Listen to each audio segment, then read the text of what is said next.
Hello everyone, आकार IAS के YouTube channel पे आप सभी का स्वागत है। तो इस लेक्चर में हम लोग जो यूपीएससी ने रिसेंटली सिविल सर्विसेज एग्जामिनेशन का मेंस कंडक्ट कराया तभी सितंबर में, उसका हम लोग डिस्कशन करेंगे। हमारा जो इससे पहले का लेक्चर है हम उसी को और आगे बढ़ाएंगे।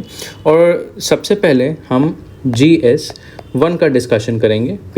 GS 1 का, जिसमें आपका हिस्ट्री होता है, ज्योग्राफी होता है, सोसाइटी होता है। उसमें से हम लोग सबसे पहले शुरू करते हैं हम ज्योग्राफी के सेक्शन से। मेरा नाम है मृणाल कुमार। तो चलिए हम आगे देखते हैं। तो सबसे पहले देखते हैं कि ज्योग्राफी का सिलेबस क्या है जो ऑफिशियल यूपीएससी ने अपने नोटिफिकेशन के थ्रू निकाला है। तो इसके 3 पार्ट्स हैं, 1, 2 एंड 3। सबसे पहले salient features of world's physical geography. तो वर्ल्ड फिजिकल ज्योग्राफी आपका एक पार्ट हो गया सिलेबस का। दूसरा, डिस्ट्रीब्यूशन ऑफ की natural resources across the world including South Asia, Indian subcontinent. तो नेचुरल रिसोर्सेज आपका सेकंड पार्ट हो गया। Factor responsible for location of primary, secondary and tertiary sector industries in various parts of the world. तो industries जो कि आपका आता है इकोनॉमिक ज्योग्राफी में,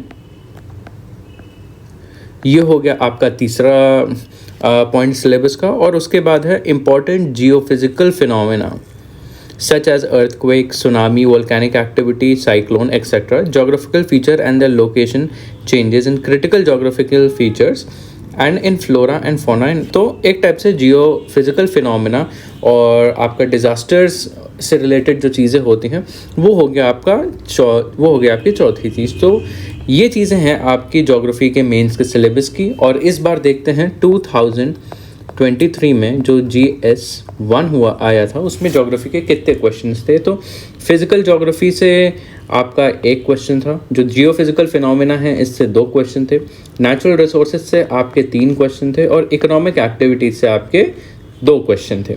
और ये टोटल मिला के आपका बना था 100 मार्क्स। तो आउट ऑफ 250 आपके 100 मार्क्स की ज्योग्राफी आई थी, जो कि बहुत बड़ा पोर्शन है। तो इसलिए ज्योग्राफी काफ़ी इंपॉर्टेंट सब्जेक्ट बन जाता है मेंस के लिए। एंड इट इज़ इम्पॉर्टेंट कि आप इसको लेके अपनी अप्रोच सही लिखें। और जिन लोगों ने इस बार मेंस दिया है तो वो इस लेक्चर से एक टाइप से रेफरेंस पता कर सकते हैं कि क्या सही आंसर उन्होंने लिखा है, क्या चीज़ें मिस आउट की हैं, क्या क्या और किया जा सकता था। तो एक बार हम क्वेश्चंस देख लेते हैं। ये क्वेश्चंस आए थे आपके क्वेश्चन नंबर 10 तक। आपके 10 मार्कर क्वेश्चन होते हैं, 10 मार्कर क्वेश्चन होते हैं 4, 5, 6, 7। और उसके बाद 11 से लेकर 20 आपके 15 मार्कर होते हैं। तो 4 क्वेश्चन आए आपके 10 मार्क्स के, 4 क्वेश्चन आए आपके 15 मार्क्स के। तो मिला के हो गया 100 मार्क्स। तो देखते हैं इसमें किन किन टॉपिक्स पे आया था। Discuss the consequences of climate change and food security in tropical countries. तो ये आपका जियोफिजिकल फिनोमेना से आता है क्वेश्चन, क्योंकि यहाँ पे क्लाइमेट चेंज की बात होती है। और ये अब जैसे देखा जा रहा है आगे आजकल जो ट्रेंड है ज्योग्राफी का मेंस एग्जाम में, उसमें काफ़ी लिंक्ड क्वेश्चन आ रहे हैं। आपका स्टैटिक और आपका करंट अफेयर दोनों जोड़ के आ रहा है। तो ऐसा नहीं हो सकता कि आपकी प्रिपरेशन में दोनों कंबाइंड ना हो। अगर आप स्टैटिक पढ़ रहे हैं तो कहीं ना कहीं आपको स्टैटिक से करंट अफेयर्स भी जोड़ना पड़ेगा। एंड अगर आप करंट अफेयर्स पढ़ रहे हैं तो आपको उसमें स्टैटिक से जोड़ना होगा, क्योंकि क्वेश्चंस ऐसे ही आ रहे हैं। देखिए यहाँ क्लाइमेट चेंज और फूड सिक्योरिटी को जोड़ के क्वेश्चन पूछा है। और उसके बाद crisis and availability of and access to fresh water resources, ये भी आपका नेचुरल रिसोर्सेज से हो गया। और ये फ्रेश वाटर रिसोर्सेज तो आपका स्टैटिक में आता है, लेकिन आजकल क्राइसिस क्यों है, ये आपका करंट अफेयर्स में हो गया। यहाँ ये भी लिंक्ड क्वेश्चन है। ये अगला क्वेश्चन है आपका, what are fjords form, how are fjords form, how do they constitute some of the most picturesque area of the world. ये हो गया आपका जियोफिजिकल फिनोमेना का, और ये प्योरली आपका स्टैटिक क्वेश्चन है। उसके बाद आपका एक और क्वेश्चन आता है आपका मॉनसून से related. How why is the south west monsoon called purvaiya easterly in Bhojpur region. ठीक है, how has this directional seasonal wind system influence the cultural ethos of the region. तो ये भी आपका फिजिकल ज्योग्राफी का है, क्योंकि यहाँ पे आपके साउथ वेस्ट मानसून के बारे में पूछा जा रहा है, लेकिन कहीं ना कहीं ये आपका अप्लाइड एस्पेक्ट भी पूछ रहा है कि आपको स्टैटिक पता है तो अब आप उसको एक्चुअल रियल वर्ल्ड में कैसे अप्लाई कर सकते हैं। ये यूपीएससी इस क्वेश्चन से देखना चाह रहा है। अगला क्वेश्चन है आपका 15 मार्कर का, comment on the resource potential. Resource potential है तो ये नेचुरल रिसोर्सेज वाले पार्ट से आया है, of long coast line of India and highlight the status of natural hazard preparedness.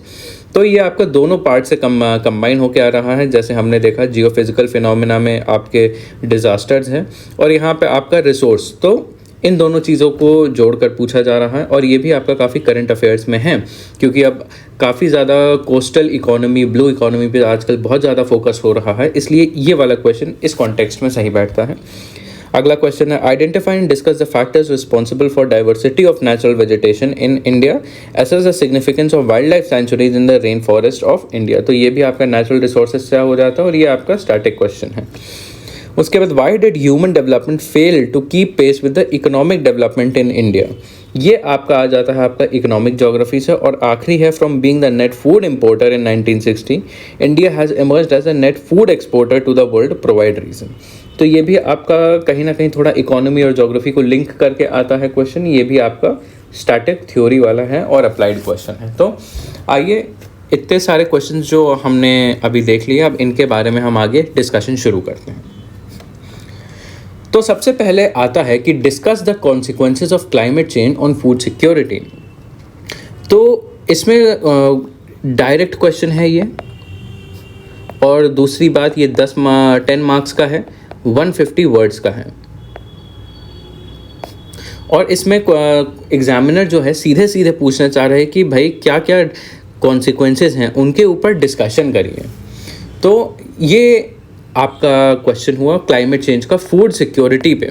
और ध्यान रहे यहाँ पे ट्रॉपिकल कंट्रीज़ पे ही ध्यान देना है, क्योंकि फूड सिक्योरिटी और क्लाइमेट चेंज एक बहुत ब्रॉड टॉपिक है, बहुत ही ज़्यादा ब्रॉड टॉपिक। उसका टेम्परेट कंट्रीज़ हो गया, कोस्टल कंट्रीज़ हो गया, ट्रॉपिकल कंट्रीज़ हो गया, अलग अलग तरीके की कंट्रीज़ पे अलग अलग इम्पैक्ट है। लेकिन यहाँ पे एग्जामिनर स्पेसिफिकली पूछ रहा है ट्रॉपिकल कंट्रीज़, तो उस हिसाब से हमको ध्यान में रखना है। तो हम अपना आंसर, जितने भी आंसर्स हम लोग डिस्कस करेंगे, हम लोग एक प्रॉपर फॉर्मेट में डिस्कस करेंगे। कैसे? सबसे पहले हम लोग डिस्कस करेंगे कि क्या इंट्रो हो सकता है इस वाले क्वेश्चन का, हर क्वेश्चन का। उसके बाद हम जाएंगे बॉडी में भी इसके सब पार्ट्स डिस्कस करेंगे। एक सब पार्ट, अगर सब पार्ट कोई दूसरा है वो डिस्कस करेंगे। और उसके बाद क्या कंक्लूजन में लिख सकते हैं हम, वो चीज़ डिस्कस करेंगे। हर क्वेश्चन के लिए हम यही फॉर्मेट यूज़ करेंगे। तो इस क्वेश्चन में सबसे पहले अगर हम बात करें इंट्रो क्या हो सकता है, इंट्रो में देखिए यहाँ पे तीन कीवर्ड्स हैं। क्लाइमेट चेंज एक कीवर्ड है, फूड सिक्योरिटी एक कीवर्ड है, और ट्रॉपिकल कंट्रीज़ एक कीवर्ड है। तो आप इन तीनों कीवर्ड्स में से किसी को आप डिफ़ाइन कर सकते हैं, वो एक आपका इंट्रोडक्शन हो जाएगा। जैसे फॉर इंस्टेंस अगर मैं क्लाइमेट चेंज के ऊपर एक इंट्रोडक्शन बनाना चाहूँ कि क्लाइमेट चेंज क्या है, ये इंट्रोडक्शन में लिख दूं कि climate change is the long term shift in temperature and weather pattern. Long term shift in temperature and weather pattern, एक ये आप इंट्रोडक्शन में लिख सकते हैं, क्लाइमेट चेंज का इंट्रोडक्शन लिख सकते हैं। या फिर दूसरा आप लिख सकते हैं कि ट्रॉपिकल कंट्रीज़ क्या है, कि भाई nations horizontally bordered by the Tropic of Cancer. भाई जैसे ट्रॉपिकल कंट्रीज़ के बारे में पूछा है तो आप लिख सकते हैं ट्रॉपिकल कंट्रीज़ कौन सी हैं जो कि आपकी ट्रॉपिक ऑफ कैंसर और ट्रॉपिक ऑफ कैप्रिकॉन के बीच में पाई जाती हैं, ये लिख सकते हैं। या फिर आप फूड सिक्योरिटी को आप डिफ़ाइन कर सकते हैं कि भाई फूड सिक्योरिटी क्या है, कि भाई फूड सिक्योरिटी अवेलेबिलिटी है, आपकी एक्सेसिबिलिटी है और आपकी अफोर्डेबिलिटी है to all people and all times. तो इस तरीके से आप इन तीनों में से कोई भी इंट्रोडक्शन लिख सकते हैं, या फिर आप कोई डेटा भी दे सकते हैं अगर आप चाहें तो। डेटा क्या है, जैसे आप आईपीसीसी की कोई क्लाइमेट चेंज से रिपोर्ट दे सकते हैं। जैसे अभी ये आपकी AR6 आई थी जो कि सिंथेसिस रिपोर्ट थी, सिंथेसिस रिपोर्ट। इसमें आप कोई डेटा बता सकते हैं कि जैसे अभी आईपीसीसी ने बोला है कि हम लोग जो 1.5 डिग्री सेल्सियस का जो एक थ्रेशोल्ड है वो प्रॉबली हम लोग 30 में ही रीच कर लेंगे, जो कि पहले 2050 में बोला था। तो क्लाइमेट चेंज के बारे में आप एक ऐसा डेटा दे सकते हैं। तो इस तरीके से अलग अलग आप इंट्रोडक्शंस दे सकते हैं इस तरीके के क्वेश्चन में। लेकिन ध्यान रहे, एक जनरल रूल होता है, बहुत जनरल सा आप एक क्राइटेरिया फॉलो कर सकते हैं। जितने भी 10 मार्कर्स होते हैं, कोशिश करिए कि आप अराउंड 15 to 20 वर्ड्स का ही आप इंट्रो इसमें लिखें, ताकि आपकी बॉडी जो है उसमें आप सब्सटैंशियल कंटेंट लिख सकें। क्योंकि वैसे भी 10 मार्कर का है, तो आपको उसमें बहुत क्रिस्प आंसर्स लिखने होते हैं। अब बात करते हैं यहाँ पे बॉडी की, कि आप बॉडी में क्या क्या मेंशन कर सकते हैं।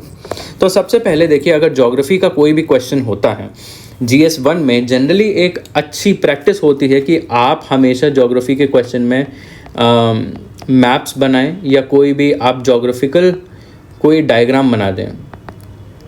क्योंकि देखिए, अब यहाँ पे ट्रॉपिकल कंट्रीज़ की बात होती है, तो डेफिनेटली आप ट्रॉपिकल कंट्रीज़ को मैप पे रिप्रेजेंट ज़रूर कर सकते हैं। तो अगर कर सकते हैं, तो आप एक छोटा सा ऐसी एक रफ टाइप का मैप बना दीजिए, जहाँ पे आप एक ट्रॉपिक ऑफ कैंसर ड्रॉ कर दीजिए, ट्रॉपिक ऑफ कैप्रिकॉर्न और बीच की कंट्रीज़ को शेड करके लिख दीजिए, ट्रॉपिकल कंट्रीज़ हो गई है।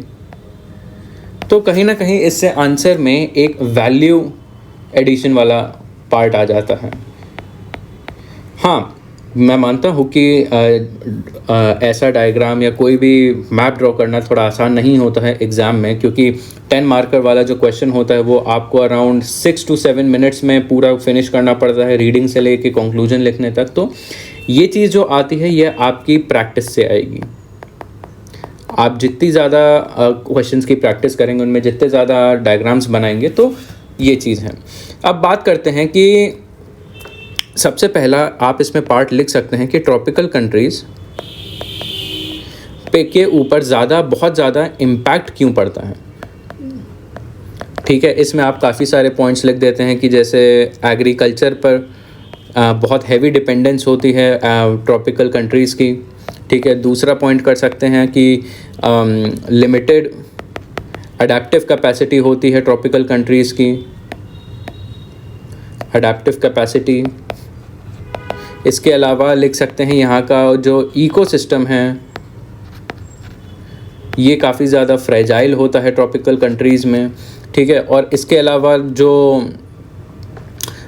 यहाँ की पॉपुलेशन काफ़ी ज़्यादा हाई होती है, तो इसलिए फूड सिक्योरिटी पे डिपेंडेंस बहुत ज़्यादा होता है।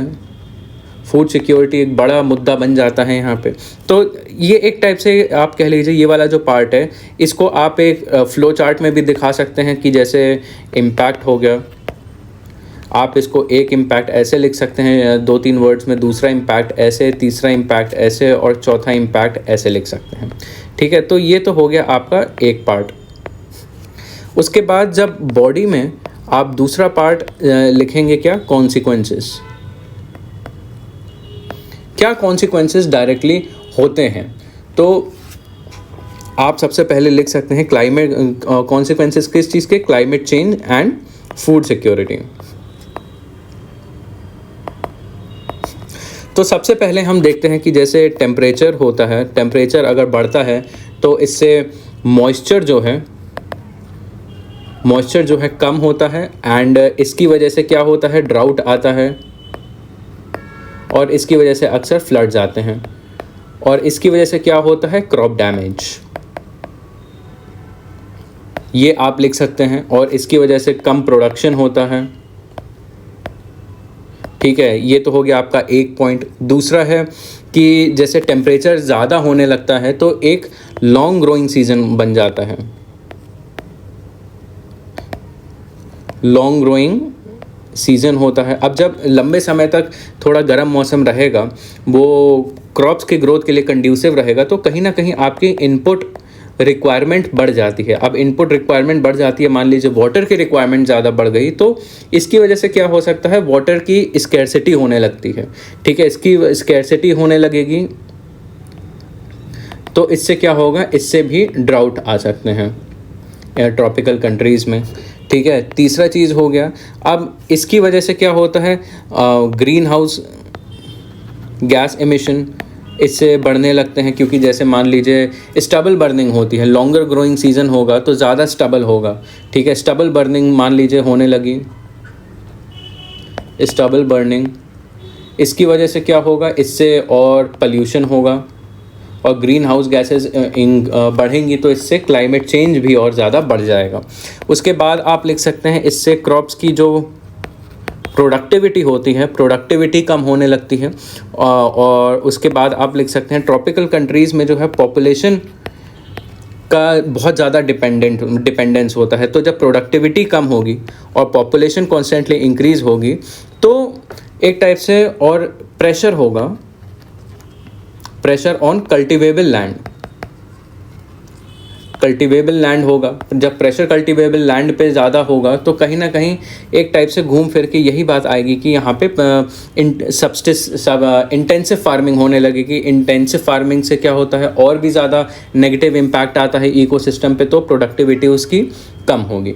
और इसके बाद ये भी कह सकते हैं क्योंकि अब क्लाइमेट चेंज जो होता है और जो ट्रॉपिकल कंट्रीज़ हैं वहाँ पे काफ़ी वल्नरेबल सेक्शंस होते हैं, वल्नरेबल सेक्शंस होते हैं एंड कहीं ना कहीं ये लोग ज़्यादा सफ़र करते हैं क्योंकि फूड सिक्योरिटी, फूड प्रोडक्शन कम होता है, फूड प्रोडक्टिविटी कम होता है, तो इससे हंगर इश्यूज़ और बढ़ने लगते हैं। ठीक है, ये चीज़ हो गई। और आप इसके बाद ये भी लिख सकते हैं, जैसे 6 रीज़न ये हो गए। 7वां रीज़न आप ये लिख सकते हैं, जैसे जो कोस्टल स्टेट्स होते हैं, जो कोस्टल कंट्रीज़ होती हैं, उनमें सी लेवल राइज होता है। ठीक है, सी लेवल राइज से क्या होता है, सबमर्जेंस होता है। ठीक है, उसकी वजह से सबमर्जेंस से क्या हो जो होता है, कोस्टल का जो कोस्ट्स का जो कल्टिवेबल एरिया है वो कम होने लगता है, वो सबमर्ज होने लगता है। तो इससे 2 चीज़ें होती हैं, एक तो कोस्टल लैंड एरोजन होता है, ठीक है, और लॉस ऑफ लैंड होता है, कल्टिवेबल लैंड। ये सेम जो खारा पानी है वो ज़मीन पे आने लगता है, मिट्टी को और खारा बना देता है, तो इसकी वजह से भी फिर प्रोडक्टिविटी कम हो जाती है। ठीक है, उसके बाद आप और लिख सकते हैं, इसकी वजह से फ्लड्स आते हैं, जैसे हिमालयाज़ मेल्ट हो रहे हैं तो इसकी वजह से पानी और ज़्यादा पिघल के नीचे आ रहा है, नदियाँ और ज़्यादा भर रही हैं। और हम देख रहे हैं कि जैसे पहाड़ों पे क्या हो रहा है, बाढ़ आ रही है न, बिहार में बाढ़ आ रही है। तो जब भी बाढ़ आती है तो क्या होता है, जो क्रॉप्स जो हैं वो हो जाते हैं डैमेज। और ये सब जब होता है तो इससे क्या होता है, फूड का प्रोडक्शन कम हो जाता है, फूड की अवेलेबिलिटी कम हो जाती है। ठीक है, फूड की अफोर्डेबिलिटी कम हो जाती है, तो इससे कहीं ना कहीं फूड सिक्योरिटी पे नेगेटिव इम्पैक्ट होता है क्लाइमेट चेंज की वजह से। तो अब तीसरी चीज़ आती है कंक्लूजन। कंक्लूजन में क्या लिख सकते हैं, कंक्लूजन में देखिए एक प्रॉब्लम के बारे में हम डिस्कस कर रहे हैं, राइट, कि कॉन्सिक्वेंसेस क्या होते हैं क्लाइमेट चेंज और फूड सिक्योरिटी में इन ट्रॉपिकल कंट्रीज़। तो जब हम लोग नेगेटिव कॉन्सिक्वेंसेस हम देख रहे हैं तो कंक्लूजन में हम लोग कुछ पॉजिटिव बता सकते हैं। पॉजिटिव में क्या, जैसे एक वे फॉरवर्ड बता सकते हैं, वे फॉरवर्ड, या फिर कोई सल्यूशन। तो सल्यूशन में हम लोग क्या लिख सकते हैं कि जैसे क्लाइमेट चेंज की जो रेजिलिएंट वेराइटीज़ होती हैं, रेजिलिएंट वेराइटीज़ ऑफ क्रॉप्स वो हम यूज़ कर सकते हैं यहाँ पे, या फिर ड्राउट रेजिलिएंट क्रॉप्स यूज़ कर सकते हैं, ड्राउट रेजिलिएंट क्रॉप्स यूज़ कर सकते हैं। और वाटर इंटेंसिव क्रॉप्स जो होते हैं, वाटर इंटेंसिव क्रॉप्स होते हैं, जैसे आपका हो गया राइस हो गया, आपका वीट हो गया, ये ना कल्टीवेट करें। ठीक है, उसके बाद हम ऐसे कर सकते हैं कि food stabilisation mechanism, food stabilisation mechanisms use कर सकते हैं। ठीक है, और उसके बाद इंटरनेशनल कोऑपरेशन पे हम फोकस कर सकते हैं, ये एक सल्यूशन हो सकता है। और हम मिलेट्स का कल्टीवेशन कर सकते हैं। तो ये कुछ ऐसे सल्यूशंस हो गए जो कि हम फूड सिक्योरिटी और क्लाइमेट चेंज से एडजस्ट करने के लिए यूज़ कर सकते हैं। ठीक है, अब आता है अगला क्वेश्चन आता है कि why is the world today confronted with the crisis of availability of and access to fresh water resources. तो सीधा क्वेश्चन है, पूछना चाह रहा है आज जो फ्रेश वाटर रिसोर्स है, एक अवेलेबिलिटी का और एक्सेस का क्राइसिस क्यों है, सीधे क्यों वाला क्वेश्चन पूछ रहा है। तो आपको इसी हिसाब से जवाब देना। और इस क्वेश्चन के आप देख लीजिए जैसे 2 पार्ट हैं, एक अवेलेबिलिटी और एक्सेसिबिलिटी। ठीक है, तो इस तरीके से ये क्वेश्चन है। अब देखते हैं यहाँ पे इंट्रो कैसे हम लिख सकते हैं? इंट्रोडक्शन में लिख सकते हैं कि पूरी दुनिया में सिर्फ 3% जो है वो फ्रेश वाटर रिसोर्स होता है, फ्रेश वाटर रिसोर्स होता है, और इसका भी 2/3 पार्ट जो है ये आपका ग्लेशियर्स या फिर आइस कैप्स में ट्रैप्ड है। तो हमारे पास पहले से ही फ्रेश वाटर की बहुत कमी है, ठीक है। और आप एक और रिपोर्ट लिख सकते हैं जैसे, ठीक है, कि जैसे यूनेस्को की एक रिपोर्ट आई थी जिसमें उसने बोला था कि 2 बिलियन पीपल जो हैं, ठीक है, उनके पास एक सेफ ड्रिंकिंग वाटर का एक्सेस नहीं है पूरी दुनिया में। एंड 2 बिलियन मतलब almost 26% of the world's population. तो एक टाइप से आप ऐसे क्वेश्चन के लिए आप ऐसा इंट्रोडक्शन लिख सकते हैं, ठीक है। तो सीधे सीधे आएंगे कि भाई क्या क्या रीजंस हैं। देखिए, ऐसे क्वेश्चन में अगर आप अलग अलग रीज़न सोच पा रहे हैं, जैसे क्राइसिस ऑफ अवेलेबिलिटी आप सोच पा रहे हैं, क्राइसिस ऑफ एक्सेस सोच पा रहे हैं, तो आप वैसे लिखिए, वरना इन दोनों को आप क्लब करके भी लिख सकते हैं। जैसे crisis, reasons for crisis of availability and access of fresh water resources, इसको आप एक हेडिंग दे दीजिए। ये हो गया, यहाँ से आपका बॉडी वाला पोर्शन शुरू होता है। तो सीधे सीधे हम लोग रीज़न साइड कर सकते हैं, और इसके साथ आप एक डेटा को आप इस तरीके से टेबल की तरह शो कर सकते हैं, एक बार चार्ट के तरीके से, कि भाई 1947 में पर कैपिटा अवेलेबिलिटी कितना था, 2020 में कितना, 23 में कितना, 2050 में कितना हो सकता है कम। तो सबसे पहले हम रीजंस की बात कर सकते हैं। सबसे पहला रीजंस तो आपका पॉपुलेशन ग्रोथ आ जाता है, ठीक है। पॉपुलेशन बढ़ रही है, सिर्फ इंसानों की नहीं बल्कि उनके कैटल की भी बढ़ रही है, ठीक है। तो हर किसी की डिमांड और बढ़ रही है हर कंट्री में, तो इसलिए ये एक इशू है, फ्रेश वाटर का इशू। उसके बाद आपका क्लाइमेट चेंज का इशू आता है, क्योंकि हम जानते हैं जो वेदर पैटर्न है, प्रेसिपिटेशन पैटर्न है, बरसात का जो पैटर्न है वो चेंज हो रहा है अब, और अनप्रेडिक्टेबल हो रहा है। काफ़ी जगहों पे अब सूखा पड़ रहा है, इसकी वजह से बारिश का पानी जो है वो अंडरग्राउंड में रिचार्ज नहीं हो पा रहा है, इसकी ये एक इशू है। और जो नदियां हैं वो सूखती जा रही हैं, ये एक इशू है, ठीक है। तीसरा इशू आप कह सकते हैं रैपिड अर्बनाइजेशन, कि मतलब बहुत तेज़ी से शहरीकरण हो रहा है, ठीक है। जो शहर होते हैं उनमें बहुत सारे लोग रहते हैं, बहुत डेंस पॉपुलेशन होती है, जिसकी वजह से उनकी डिमांड्स भी बहुत ज़्यादा बढ़ जाती हैं। चौथा रीज़न फ्रेश वाटर क्राइसिस का ये है क्योंकि भाई वाटर पल्यूशन हो रहा है, ठीक है। वाटर पल्यूशन एक बहुत बड़ा इशू बन रहा है। वो रिवर्स पल्यूट हो रही हैं, ग्राउंड वाटर रिसोर्सेज पल्यूट हो रहे हैं। क्यों पल्यूट हो रहे हैं? कि भाई सीवेज का पानी उसमें डाल दिया जा रहा है, ठीक है। इंडस्ट्रियल एफ्लुएंट्स हैं वो उनमें छोड़े जा रहे हैं, ये रीज़न है। पांचवा रीज़न आप ऐसा लिख सकते हैं ओवर एक्सट्रैक्शन, कि हम जानते हैं कि जो 80% इरिगेशन होता है हमारा इंडिया में एग्रीकल्चर का, वो किससे होता है? ग्राउंड वाटर से होता है। तो 80% ऑफ ग्राउंड वाटर जा किस में रहा है? आपका सिर्फ और सिर्फ इरिगेशन में, ठीक है। और वो भी आपका फ्लड इरिगेशन से हो रहा है, ऐसी जगहों पे हो रहा है जो सूखी जगह हैं। तो एक टाइप से जो ग्राउंड वाटर है जितने जल्दी रिचार्ज हो पा रहा है उससे कहीं ज़्यादा तेज़ी से वो एक्सट्रैक्ट किया जा रहा है। छठवां रीज़न लिख सकते हैं आपकी, जैसे वेटलैंड्स होते हैं उनका डिस्ट्रक्शन हो रहा है। क्यों डिस्ट्रक्शन हो रहा है? जैसे अर्बनाइजेशन हो गया, एग्रीकल्चर हो गया, इसकी वजह से फ्रेश वाटर इश्यूज़ क्यों हो रहे हैं? क्योंकि जो वेटलैंड्स हैं ये रिचार्ज करते हैं, ये रिचार्ज करते हैं आपके ग्राउंड वाटर को, और एक टाइप से फ्रेश वाटर का एक बहुत बड़ा सोर्स बनते हैं, ठीक है। उसके बाद आपके और रीजंस की अगर बात करें तो आपका मिसमैनेजमेंट ऑफ वाटर बॉडीज़ हो गया, जैसे आपके डैम्स हो गए, रिजर्वॉयर्स हो गए, जैसे रिवर्स हो गई। जैसे हम देख रहे हैं अभी जो कर्नाटक और तमिलनाडु के बीच कावेरी रिवर को लेकर डिस्प्यूट हो रहा है, वो भी इसमें आ जाता है, ठीक है। उसके अलावा जैसे हाइड्रोलॉजिकल साइकिल जो है उसमें बदलाव आ रहे हैं, ठीक है। उसके अलावा आप ऐसा लिख सकते हैं unequal distribution.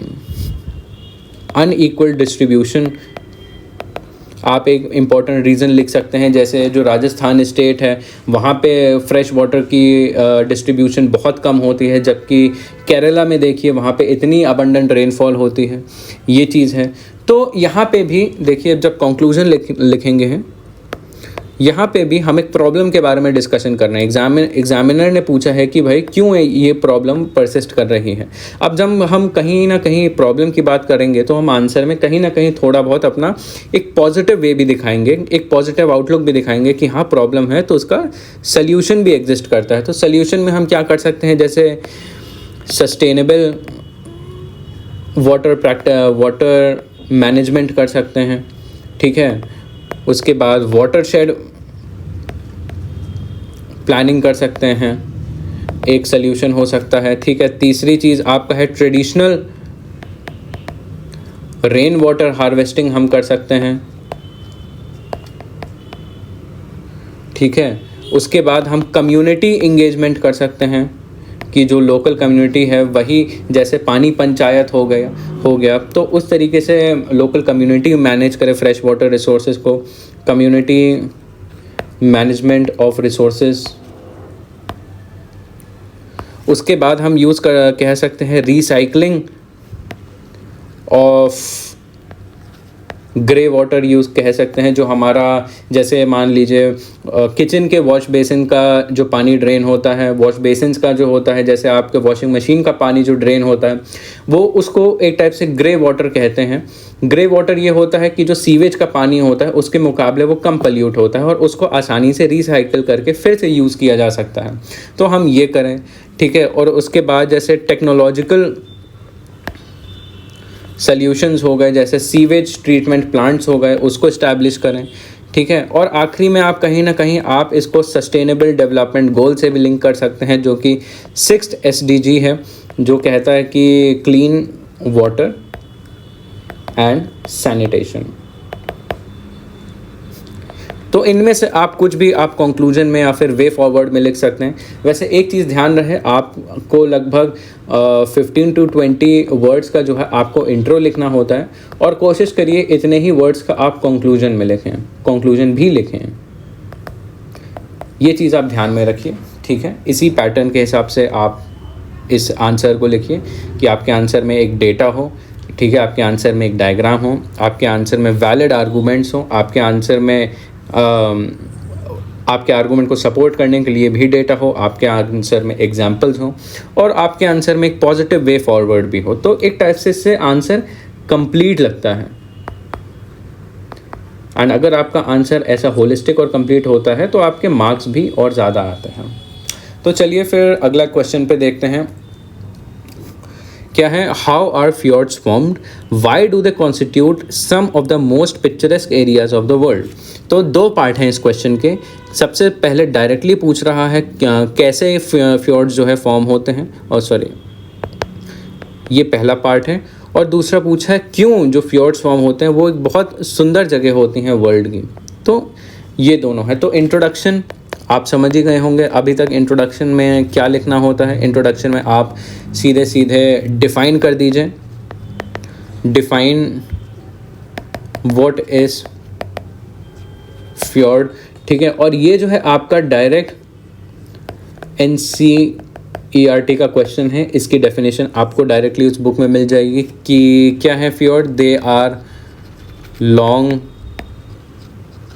Narrow valley with steep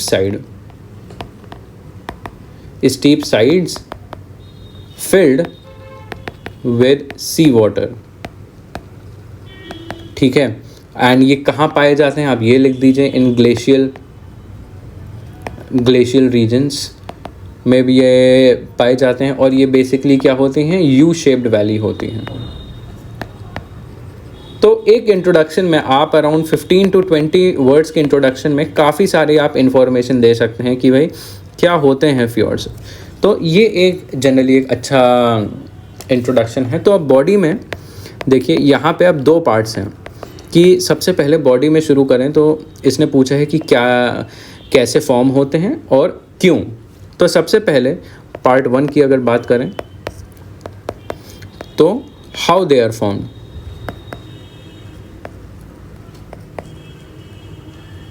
ठीक है, हाउ दे आर फॉर्म में आप फॉर्मेशन का लिख सकते हैं कि जब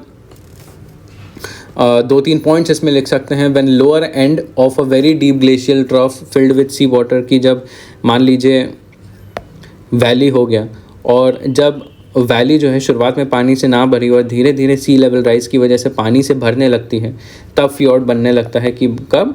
when lower end of a very deep glacial valley is filled with sea water।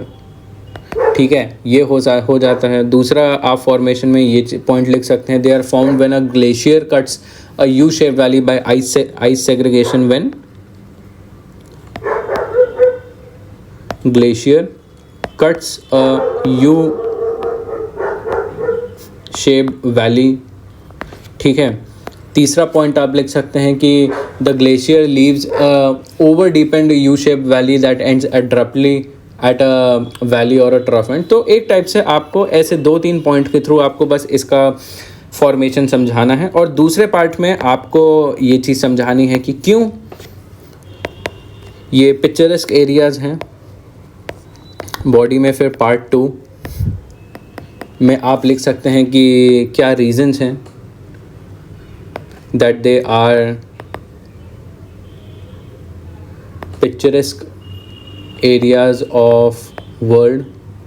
ठीक है, अब आप इसमें लिख सकते हैं कि जैसे रीजंस क्या कहें कि भाई जिस तरीके से वो फॉर्मेशन होता है उनका, इसलिए हैं कि बिकॉज ग्लेशियल एक्टिविटीज़ की वजह से फॉर्म होते हैं। ठीक है, एंड जो ग्लेशियल एक्टिविटीज़ हैं they are very large scale, large and grandeur scale. ठीक है, इसकी वजह से एक अच्छा सा लैंडस्केप फॉर्म हो जाता है। अब सेकंड रीज़न में आप लिख सकते हैं कि इसकी जो फीचर्स होते हैं काफ़ी यूनिक फीचर्स होते हैं, आप थोड़ा सा वो बता सकते हैं कि जैसे यहाँ पे कोरल रीफ्स कभी कभी पाई जाती हैं। ठीक है, यहाँ पे छोटे छोटे आइलैंड्स पाए जाते हैं। ठीक है, तीसरा फैक्टर आप लिख सकते हैं यहाँ की बायोडाइवर्सिटी की वजह से ये काफ़ी ज़्यादा पिक्चरेस्क हो जाते हैं, क्योंकि यहाँ पे मरीन ऑर्गेनिजम्स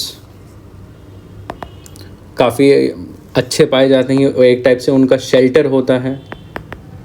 ठीक है, उसके बाद आप यहाँ की जियोलॉजी के बारे में लिख सकते हैं, जैसे स्टीप साइड्स हो गई, स्टीप वैलीज़ हो गई। ठीक है, रेनफॉल यहाँ पे बहुत ज़्यादा होता है। ठीक है, और यहाँ पे काफ़ी ज़्यादा वाटरफॉल्स होते हैं। ठीक है, ये आप लिख सकते हैं। एंड यहाँ के बारे में आप लिख सकते हैं यहाँ पे काफ़ी सारे सीजनल वेरिएशंस होते हैं। ठीक है, और पांचवी चीज़ यहाँ पे टूरिज़्म पोटेंशियल यहाँ पे काफ़ी डेवलप्ड होता है। जैसे यहाँ पे एडवेंचर एक्टिविटीज़ होती हैं, जैसे यहाँ पे एडवेंचर एक्टिविटीज़ होती हैं। ठीक है, यहाँ पे रिजॉर्ट्स होते हैं काफ़ी। तो ये चीज़ें आप लिख सकते हैं। अब यहाँ के कंक्लूजन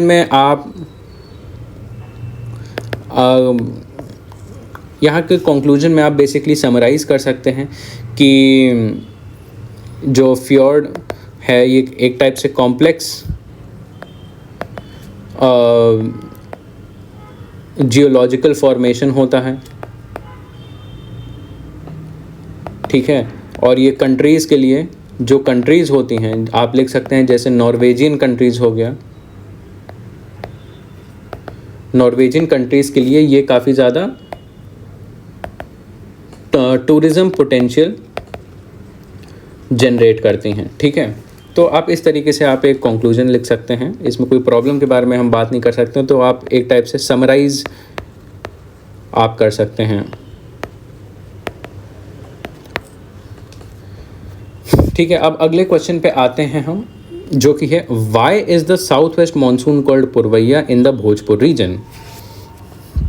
ठीक है, how has this directional seasonal wind system influence the cultural ethos of the region. तो सबसे पहले तो है क्वेश्चन को ही आइडेंटिफाई करना कि भाई दो पार्ट हैं इस क्वेश्चन के। सबसे पहला पार्ट ये है कि क्यों साउथ वेस्ट मानसून को भोजपुर रीजन में पुरवैया कहते हैं। तो यहाँ पे कीवर्ड्स क्या क्या हैं, साउथ वेस्ट मानसून है कीवर्ड, पुरवैया है कीवर्ड, और भोजपुर रीजन है कीवर्ड पहले वाले पार्ट में। अब दूसरा वाला पार्ट कहता है कि कैसे इस डायरेक्शनल सीजनल विंड ने लोकल कल्चरल इथोस वहाँ का इन्फ्लुएंस किया है। तो इस तरीके से हम इस क्वेश्चन को अप्रोच करेंगे। तो सबसे पहले वही इंट्रो। ठीक है, इंट्रो में आप दो तीन चीज़ें लिख सकते हैं कि सबसे पहले बता दीजिए कि साउथ वेस्ट मानसून क्या है।